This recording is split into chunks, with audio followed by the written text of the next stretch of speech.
Hello friends, it's Cassie. Welcome back to my YouTube channel. I hope you're having a great day. I am over on the Rabbit Hole Designs blog with this beautiful image, and I am making a card, obviously, with her. And this is the Beautiful Disaster stamp set. This is new for the month of March. So let's go ahead and get started with what we're making. I have a piece of lunch bag cardstock from Brutus Monroe in my Misty, and I am going to try and ink up this image using 3 separate colors. I started off with the Spun Sugar Distress Oxide, thinking that would look really nice on this darker cardstock. And I'm only using the corner of my ink pad. You can't really see it that well, but I am using just the corner of my ink pad, putting that color kind of where I want it. And I started with my lightest color, just, to try and avoid some contamination. But to be honest with you, I'm not really that worried about contamination. But that's why I started with the Spun Sugar, and there's Max trying to inspect what I'm doing. I'm going to stamp that down. And then I discover I don't like the Spun Sugar. It doesn't show up. So I'm going to cover that up. And that's the great thing about these Distress Oxides. So I'm only using the Dusty Concord and the Stormy Sky color. And so I'm just putting those in there. And then when we stamp it down, it will completely cover up that Spun Sugar and it looks a little bit better. Now it's a little bit wet because these are sort of a pigment ink. I can cover this with embossing powder. So I'm going to grab out my Brutus Monroe Icicle embossing powder, and then I'm going to cover this with that embossing powder. Now the reason I decided to cover this with embossing powder is because I knew that it would intensify that color even that much more, because these colors do kind of become a little bit subdued once they dry because they're distress oxides. That's just the nature of the ink. And so by heating this up with that embossing powder on it, it really will intensify that color. And I just love how she's starting to turn out. This is a beautiful detailed image, so I thought it wasn't necessary for me to actually color her if I didn't want to. So keep that in mind. Don't be intimidated by the fact that she is so detailed. You don't have to color her. There are other options. All right, I'm going to grab out my Favorite Things Wonky Stitch circle die, and I'll tack that down with a little bit of washi tape, and then I'll run that through my die cutting machine. And then we'll end up with this beautiful image all die cut and ready to go on a card front. And I'm going to be honest with you, it took me a hot minute to try and figure out what kind of a card I was going to make. I settled on some of this slate cardstock, and then I am going to use the Twisted Sunshine Stencil. I think this is such a beautiful stencil. It's fairly new. And I'm just going to tape down my piece of cardstock to the back of the stencil, just using a little bit of washi tape. And then I decided, because I don't have the Dusty Concord Distress Oxide spray, I decided I would go with the next closest, which would be the Seedless Preserves. And it actually doesn't look too crazy different. So I'll shake that up like a bell, and then I'm going to spray that out. I am having a little bit of issue with my spray. For some reason, it's kind of getting clogged, I think. So I'll have to figure that out, but I don't shake it up and down, so I'm not 100% sure why it's kind of doing that.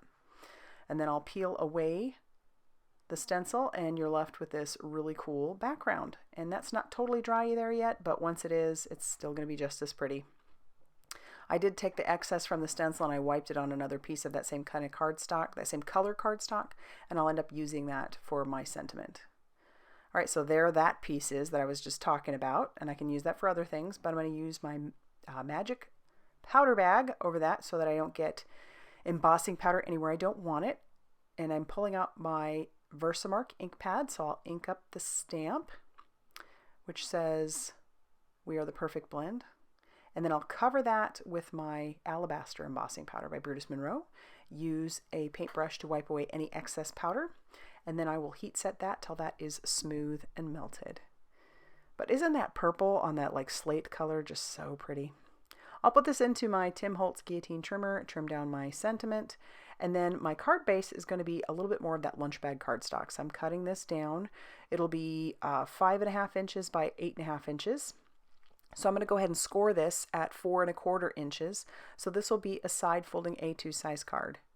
And I've kind of been on a kick of doing those lately. I don't know why. I think it mostly has to do with the fact that my Tim Holtz guillotine trimmer can only cut that direction. But I love that guillotine trimmer. So, all right, we're going to put that panel on there a little bit wonky. So to do this, I'm going to put just a little bit of glue on the upper corner, and then I'll put a little bit of glue on that bottom corner of my panel.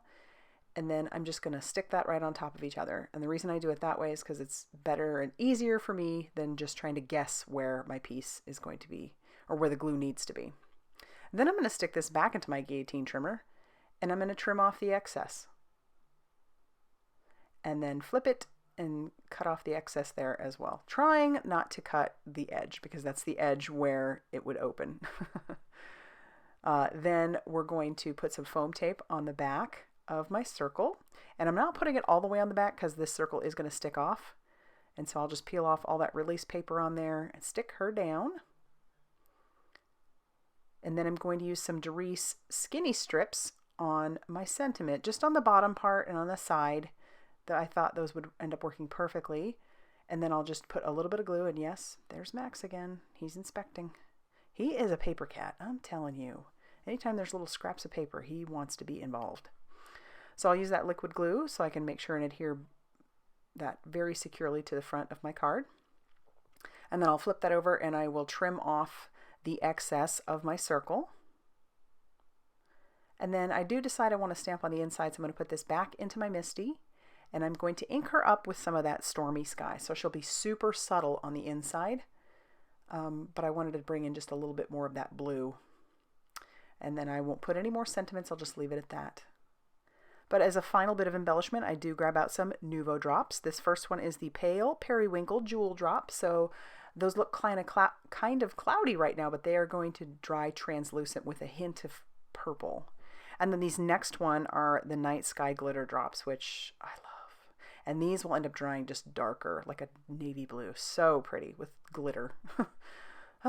And then I'm going to tap those down just to kind of give them a little bit more of an enamel dot look. Flatten them out just a little bit. And then that's actually going to finish off our card. And I really do love the way she turned out. So as I said, I'm over on the Rabbit Hole Designs blog, so I'll have that linked down below so that you can go check it out. If you liked this video, please hit the like button and subscribe if you haven't already done so. And as always, I will see you very soon in the next video. Bye, everybody.